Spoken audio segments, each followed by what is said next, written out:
परमात्मा जगदाधार परब्रह्म का चिंतन मनन चरण वंदन करने के पश्चात मित्रों को, जिज्ञासुओं को, धर्म प्रेमियों को, ज्योतिष विज्ञान प्रेमियों को हर हर महादेव, बम बम भोले, नमः शिवाय। मित्रों, ज्योतिष शास्त्र में आपको ये तो पता ही है कि बृहस्पति और बुध प्रथम भाव में बहुत अच्छा फल देते हैं। दसवें भाव में सूर्य और मंगल अति उत्तम फल देते हैं। चौथे भाव में चंद्र और शुक्र बहुत श्रेष्ठ फल देते हैं। मित्रों, सूर्य और केतु, शनि और राहु, ये जगत विख्यात ग्रह हैं। सूर्य केतु की युति सप्तम भाव में हो जाए, शनि राहु की युति सप्तम भाव में हो जाए या लग्न भाव में हो जाए तो प्रायः पत्नी के साथ अनबन होती है। देखा जाता है कि तलाक भी हुए हैं। यानी सूर्य और केतु, शनि और राहु यदि सप्तम भाव पर दृष्टि डालते हैं या उसमें व्यवस्थित होते हैं तो व्यापार अस्थिर रहता है। पत्नी से भी मनमुटाव, झगड़ा, तलाक, मुकदमेबाजी होती है। विद्वानों ने कहा है कि 8वें भाव का शनि अच्छा फल देता है। ये जरा सुनने में अटपटा लगता है। 8वें भाव का शनि वैसे भी यदि देखा जाए, अगर राशि से अष्टम भाव में शनि जाता है तो खराब फल देता है, ढैया लग जाती है। लेकिन कहा यह जाता है कि अष्टम भाव में शनि कारक होता है। हम मान लेंगे कि शनि आयु का कारक है और अष्टम भाव आयु का है। हमारी दृष्टि में 8वें भाव का शनि यद्यपि आयु बढ़ाता है किंतु अपनी दशा में जातक को या तो मार डालता है या सदा के लिए खाट पर डाल देता है। एक काम तो करेगा, अगर आयु बढ़ा देगा तो चारपाई पे लेट के आयु बढ़ाएगा। चारपाई पर पड़े रहेंगे आप, दवाइयां खाते रहेंगे। ऐसे आयु से क्या फायदा है? अच्छा, सभी विद्वान ये कहते हैं कि सप्तम भाव व्यापार का भाव है और पत्नी का भाव है, साझेदारी का भाव है। हम इससे सहमत हैं, लेकिन हमारा इसमें दूसरा तर्क और भी है, जो कि आज तक अपने जीवन काल में जो अनुभव किया है, जो सत्य पाया है कि चतुर्थ भाव को भी देखना पड़ेगा। सप्तम भाव के उचित अनुचित लाभ और हानि, पत्नी का सुख और दुख, ये समस्त सब कुछ प्राप्त करने के लिए व्यापार के सहित, पार्टनरशिप के सहित सप्तम भाव को तो देखें, लेकिन चतुर्थ भाव को भी देखना ना भूलें। व्यापार को चौथे भाव से देखना, पत्नी को चौथे भाव से देखना, साझेदारी को चौथे भाव से देखना, लाभ हानि को चौथे भाव से देखना परम आवश्यक है। मैन्युफैक्चरिंग को 10वें भाव से देखना चाहिए और केवल साझेदारी देखनी है तो उसके लिए तो सप्तम भाव अच्छा है। सप्तम भाव और सप्तमेश, सप्तम पर पड़ने वाली दृष्टि केवल साझेदारी के लिए। लेकिन व्यापार को और पत्नी को भी देखना है तो चौथा भाव और चौथे भाव पर पड़ने वाली दृष्टि और चतुर्थ इसको देखना ना भूलें। एकादश भाव का स्वामी इधर लगन में होता है तो धन तो बहुत देता है, लेकिन जातक को स्वार्थी बना देता है, सेल्फ मेड बना देता है। जन्म कुंडली में जो ग्रह उच्च राशि में हो और वही ग्रह यदि नवमांश कुंडली में यदि नीच राशि का हो जाता है तो वो उच्च का फल नहीं देता, नीच का भी फल नहीं देता है, वो न्यूट्रल हो जाता है, सम हो जाता है। न वो अच्छा रहता न वो बुरा रहता। इसी प्रकार से जन्म कुंडली में नीच राशि का ग्रह नीच राशि में बैठा हुआ ग्रह यदि नवमांश कुंडली में यदि उच्च का हो जाता है तो वो नीच का फल देने में असमर्थ होता है। न तो वो बुरा फल देता है न वो अच्छा फल देता है, वो भी न्यूट्रल हो जाता है, सम हो जाता है। इसीलिए नवमांश कुंडली जीवन साथी पर विचार करने के अतिरिक्त लग्न कुंडली का फलादेश करने के लिए नवमांश कुंडली को देखना अत्यावश्यक है। मंगल और शुक्र एक दूसरे को देखते हो, मंगल की दृष्टि शुक्र पर हो, शुक्र की दृष्टि मंगल पर हो, तो प्रायः ऐसा देखने में आता है कि जातक का गृहस्थ जीवन कष्टमय होता है। और यदि मंगल और शुक्र एक साथ बैठ जाए तो गृहस्थ जीवन सफल होता है। लेकिन यह मंगल और शुक्र की युति द्वादश भाव में नहीं होनी चाहिए। मंगल और शुक्र द्वादश भाव में बैठ जाएंगे युति बना करके तो जातक को व्यभिचारी बना देंगे। इसीलिए मंगल शुक्र की युति द्वादश भाव में अथवा सप्तम भाव में या चतुर्थ भाव में।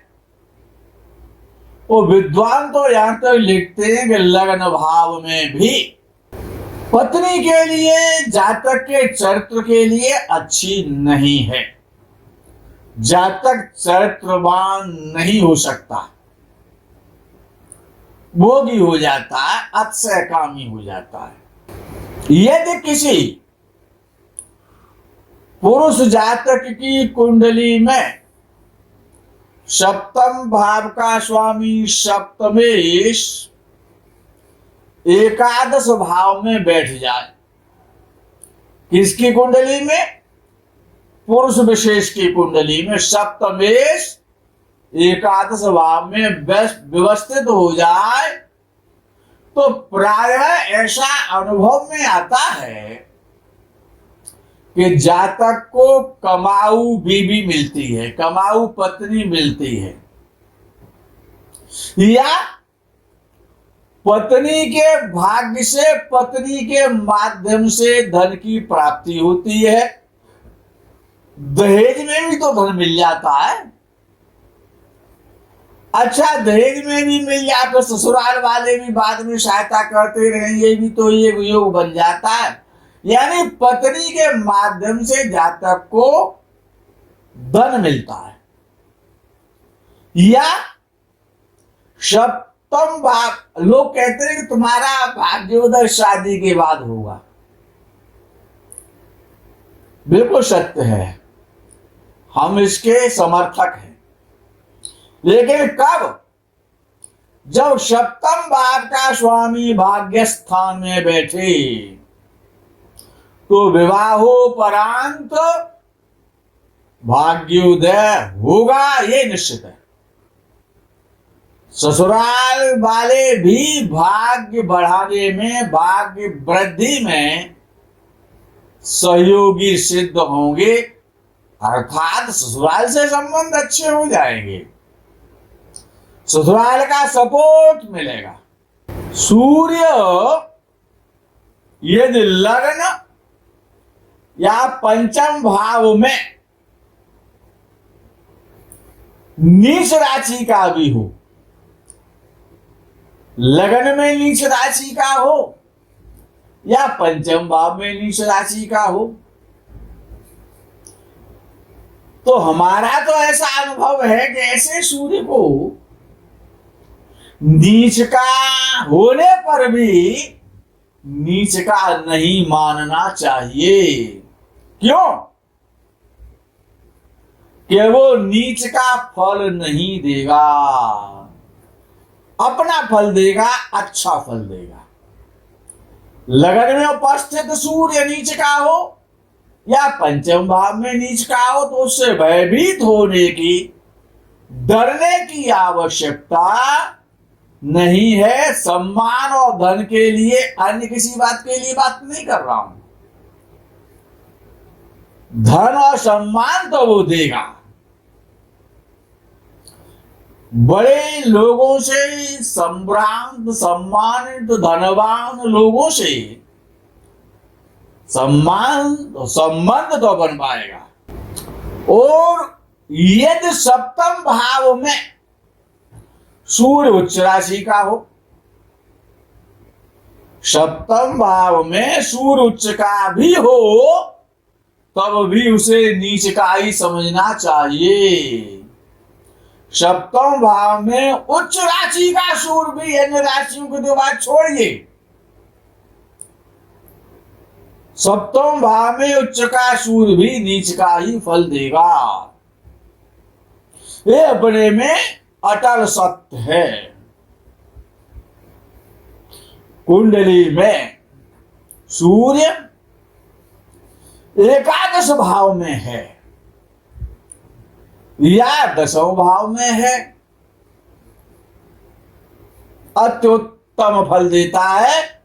लगन में बैठा हुआ भी सूर्य, तृतीय भाव में भी बैठा हुआ सूर्य, पंचम भाव में बैठा हुआ भी सूर्य अच्छा फल देता है, बशर्ते अष्टमेश, द्वादशेश, षष्ठेश ना हो। तब मित्रों, उच्च राशि का चंद्र, वृषभ राशि का चंद्र उच्च का होता है, छठवें भाव में बैठे, आठवें भाव में बैठे, उच्च राशि का भी चंद्र लगन से छठवें भाव में हो या आठवें भाव में हो, वो उच्च का फल नहीं देगा, वो नीच का ही फल करेगा, दुख ही देगा। यानी छठवें भाव का चंद्र, अष्टम भाव का चंद्र उच्च का होने पर भी जो नीच का फल देता है, तो नीच का चंद्र क्या करेगा? जीवन ही नर्क हो जाएगा। मित्रों, ऐसा देखने में आता है कि धनु राशि का सूर्य या मीन राशि का सूर्य जन्म कुंडली में धनु राशि का सूर्य हो या मीन राशि का सूर्य हो, तो जातक धनवान हो सकता है, योग्य हो सकता है, स्वस्थ शरीर वाला हो सकता है, लेकिन सम्मानित नहीं हो सकता है। सम्मान में चोट पहुंचती है। सम्मान के लिए धनु मीन का सूर्य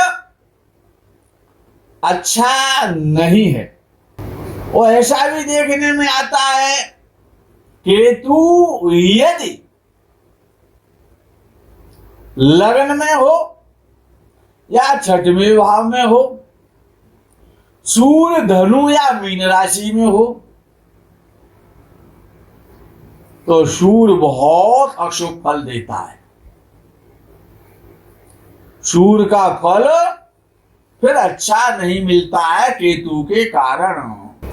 अमावस्या का चंद्र भले ही उच्च राशि का क्यों ना हो, यदि अमावस्या में जन्म हुआ है, अमावस्या में जन्म हुआ है, प्रतिपदा तिथि में जन्म हुआ है, चतुर्दशी तिथि में जन्म हुआ है, कृष्ण पक्ष की चतुर्दशी, कृष्ण पक्ष की अमावस्या और शुक्ल पक्ष की प्रतिपदा में यदि उच्च राशि का भी किसी का चंद्र है और इन तिथियों में जन्म हुआ है, तो वो चंद्र अत्यंत खराब फल देगा। स्वास्थ्य से लेकर के, धन से लेकर के, मन से लेकर के, मां से लेकर के, जन्मभूमि से लेकर के समस्त प्रकार के कष्ट, टेंशन, चिंताएं, डिप्रेशन, बीपी का हाई लो होना, ये चंद्र करेगा, भले उच्च राशि का क्यों ना हो। यदि मंगल चौथे भाव में बैठा है और उच्च राशि का है, मंगल चतुर्थ भाव में उच्च राशि का भी है, तो वो भी नीच राशि का ही फल देगा। चतुर्थ भाव का मंगल सिंह लगन को छोड़ करके चतुर्थ भाव में बैठा हुआ मंगल अच्छा फल नहीं दे सकता। सिंह लगन वालों को भी पीड़ित तो करता है, लेकिन भूमि आदि से कुछ लाभ करा देता है। इसी प्रकार से दसवें भाव में नीच राशि का भी मंगल स्वराशि का और उच्च राशि का फल देता है। अगर नीच राशि का भी है या स्वराशि का भी मंगल है, तब भी अच्छा फल देगा जातक के लिए। दसवें भाव में मंगल अच्छा फल करता है, चतुर्थ भाव में मंगल खराब फल ही देगा। ये जो बुध है, जो त्वचा का और चमड़ी का, स्किन का कारक माना जाता है, ये गले का भी कारक है, थॉट का और फेफड़ों का भी कारक है और हृदय का भी कारक है, साउंड का भी कारक है। यदि बुध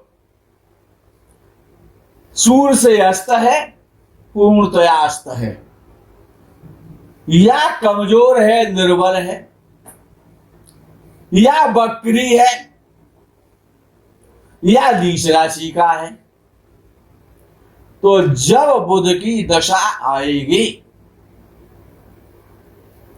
तो गले के रोग होंगे, श्वास लेने में तकलीफ होगी, नजला, जुकाम, फेफड़ों से संबंधित परेशानियां, बीमारियां, अक्षमाद हृदय रोग भी हो जाता है। शुक्र कुंडली में स्वराशि का हो, विशेष रूप से वृषभ राशि का हो,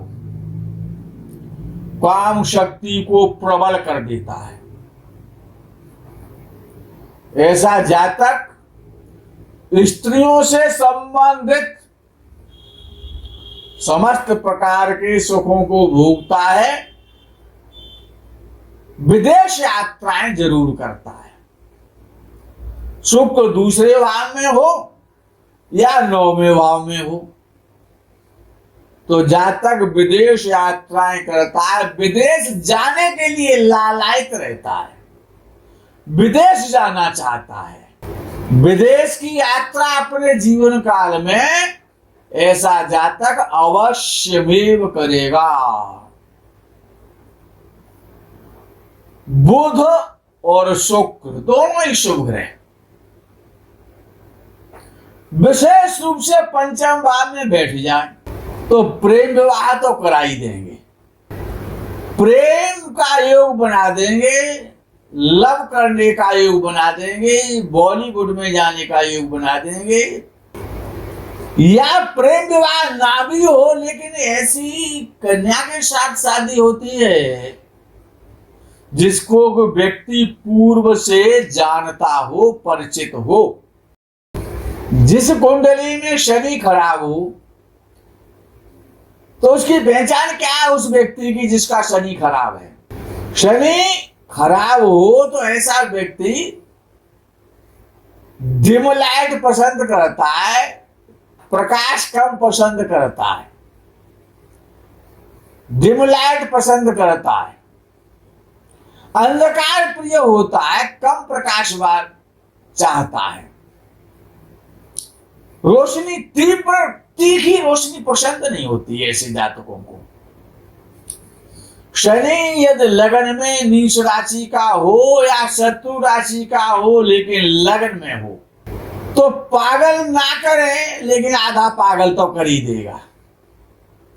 शत्रु राशि का हो या नीच राशि का हो, शन की तो बना ही देगा, विकृत बुद्धि का बना देगा, यानी आधा पागल तो कर ही देगा।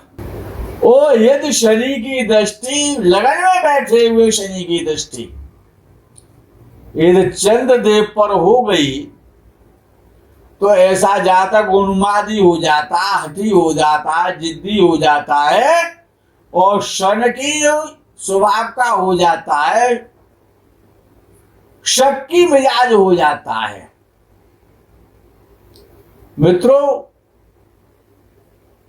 इतने सारे सूत्र हैं ज्योतिष के, समय समय पर आपकी सेवा में हम प्रेषित करते हैं।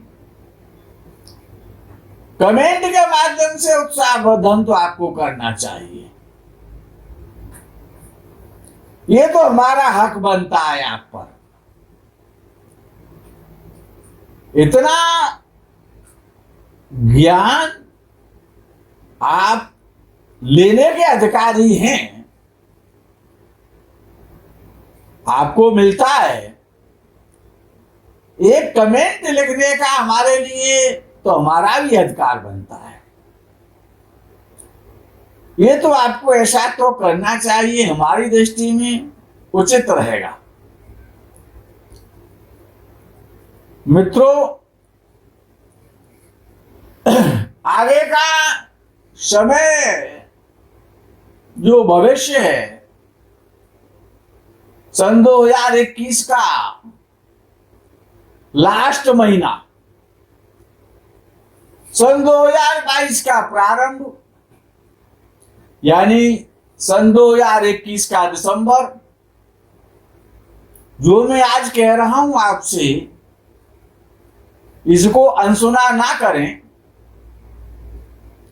बड़े ध्यान पूर्वक सुने और उस पर कार्यवाही करें। भविष्य में आपके पास यदि धन है उस धन को गोल्ड में इन्वेस्टमेंट करें, सोना खरीदें। भविष्य में सोना दिसंबर, जनवरी, फरवरी, मार्च में